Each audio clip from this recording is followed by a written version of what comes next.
Olá, meu nome é Maria Luísa, eu faço Letras em Inglês na Universidade Federal de Uberlândia e eu tô fazendo uma matéria chamada Letramentos, uma matéria AD com o professor Gilmar. E para esse vídeo resenha eu escolhi o tema letramento crítico e o artigo Práticas de Letramento Crítico na Formação de Professores de Línguas Estrangeiras, de Elzimar Gotener de Marins Costa. Então, o texto de Elzimar Gotener de Marins Costa começa problematizando, através das constatações de Valquíria Montemor, a dificuldade dos alunos em romper formas tradicionais de interpretar, né, na leitura e na escrita, e ela observa que a possibilidade para essa problemática pode ser porque o trabalho pedagógico que é realizado nas escolas e nas universidades brasileiras segue uma orientação de filosofia de interpretação tradicional, que a construção do conhecimento ocorre de forma fragmentada, né? Compartimentada, ou seja, em sub-áreas do conhecimento. Então, os aprendizes, eles não organizam o conhecimento de forma transdisciplinar, mas de forma segmentada. E essa organização dificulta o fluxo de conhecimentos, de experiências ou de vivências, né, de um compartimento para outro.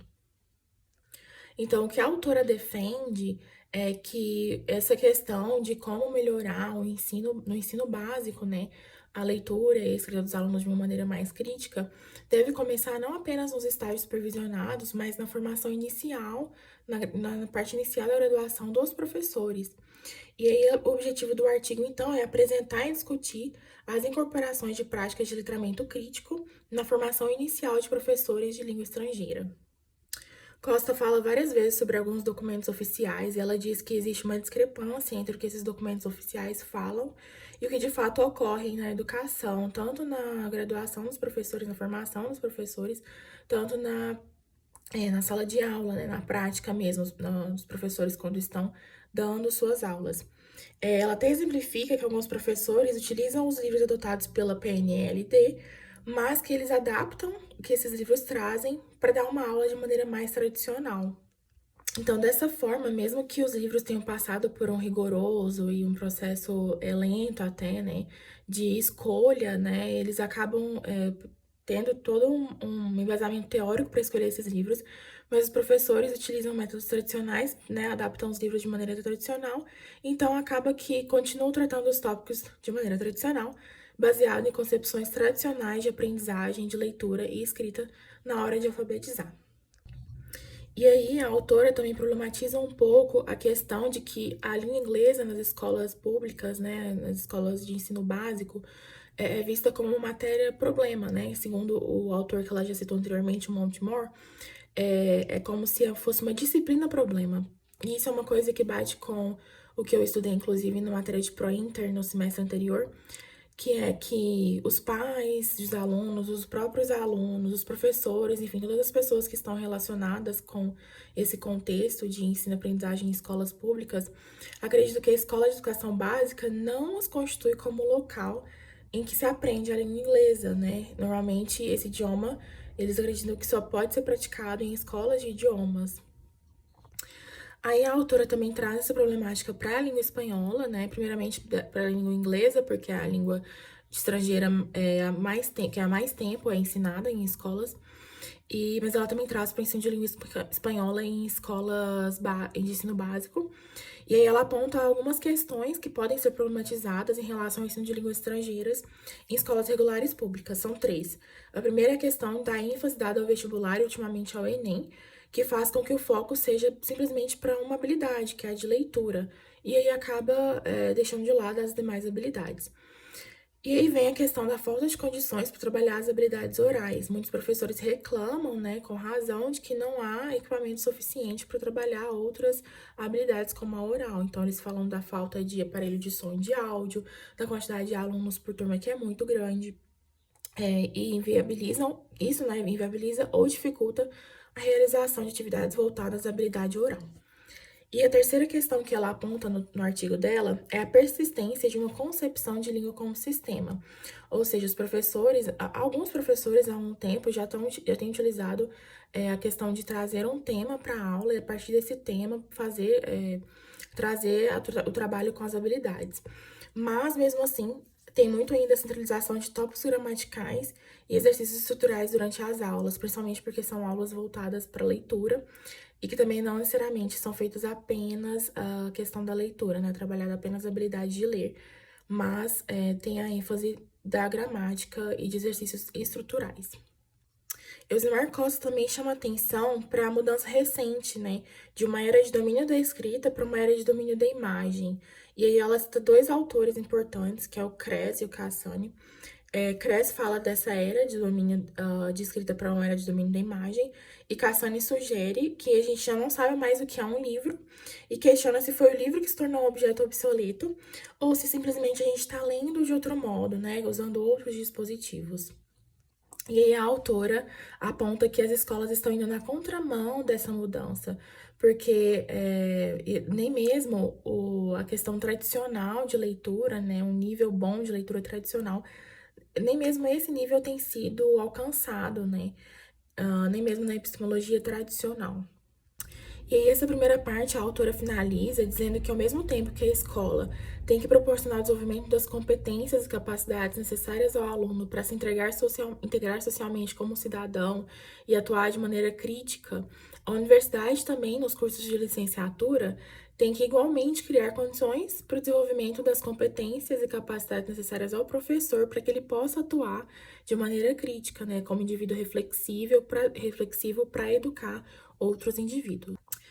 E aí a autora faz o seguinte questionamento: o que significa preparar o futuro professor para educar no mundo contemporâneo? E aí ela mesma responde que a gente, para isso, deve olhar cada vez mais para a educação básica. E para que a gente olhe cada vez mais para a educação básica, a gente tem que ter uma formação que possa integrar os conhecimentos e disciplinas, tanto teóricas quanto práticas. Então, ela coloca como principal ponto de mudança ou de um começo de mudança a preocupação na formação inicial dos professores de língua estrangeira. E aí ela diz também que para que a formação inicial dos professores de língua estrangeira se sintonizassem com as novas demandas educacionais, as licenciaturas deveriam passar por um processo permanente de análise e de reestruturação, de modo que todas as disciplinas se dialogassem entre si, e os professores também, consequentemente, né? E para que elas pudessem discutir sobre que tipo de formação querem proporcionar aos futuros professores, mas ela também reconhece que é um processo muito lento, gradual e complicado de acontecer, então ela sugere que cada discente faça por si próprio reflexões a respeito de como as suas aulas poderiam ser mais criticamente constituídas. E aí, tendo em vista todas as problemáticas já apresentadas pela autora até aqui, ela coloca como base de sua tese, na verdade, como uma das bases da sua tese, o letramento crítico, e propõe a ampliação do trabalho de leitura a fim de contribuir para o desenvolvimento da percepção crítica dos alunos e também dos futuros professores. E aí ela cita dois tipos de letramento. O primeiro que ela cita é o conceito citado por G de letramento, em que o letramento é um conjunto de práticas discursivas, ou seja, como formas de usar a língua e dar sentido tanto na fala como na escrita.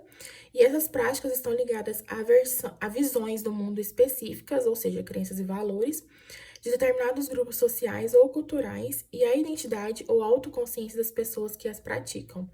Logo, uma mudança nas práticas discursivas é uma mudança de identidade.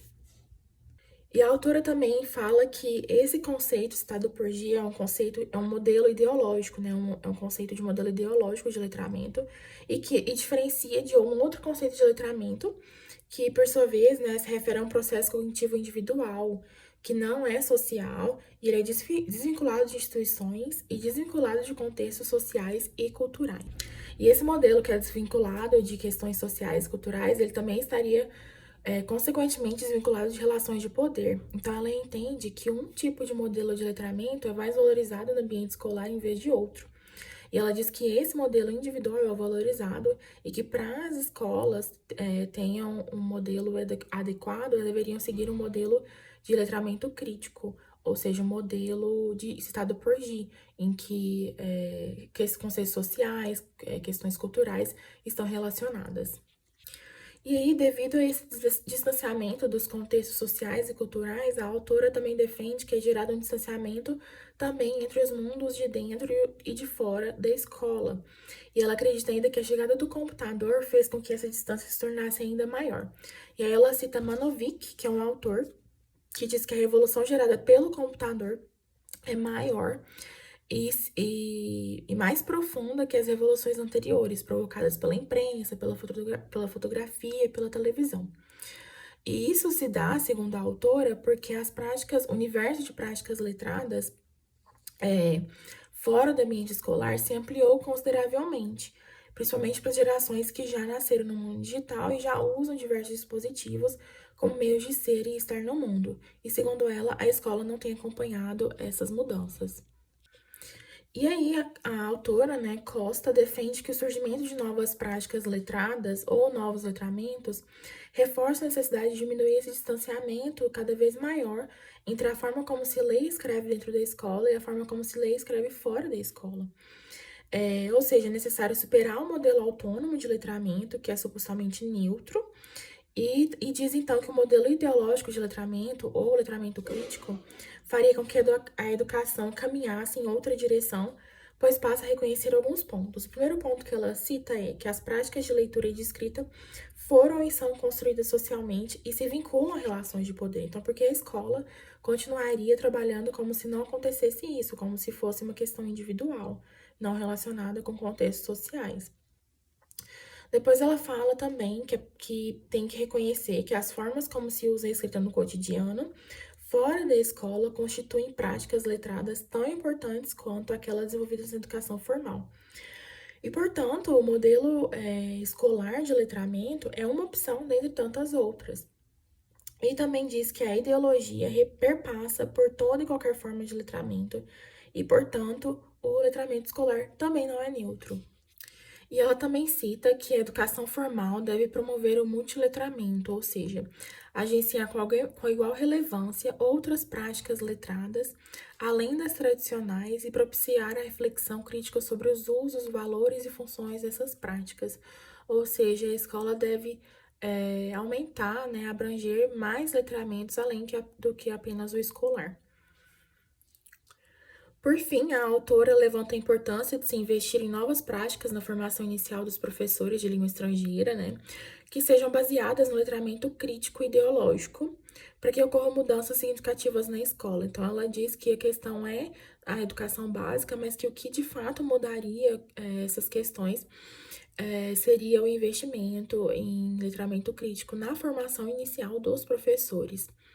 Então, desse modo, a proposta da autora é que os estudantes de licenciatura em língua estrangeira pensem ou repensem seus cursos e suas aulas, para que o futuro professor possa ensinar língua estrangeira por meio de reflexão crítica sobre os modos atuais de usar a escrita e a leitura, né, para abranger outros meios de letramento, outros meios de ler e escrever, não apenas o escolar.